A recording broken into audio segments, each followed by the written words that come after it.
All right, the last appliance that we have is the dishwasher.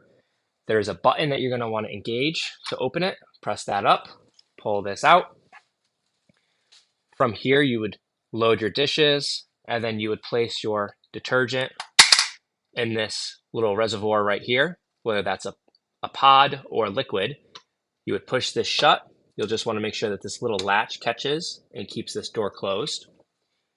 Lift up the door, ensuring that you have a click and that it is locked.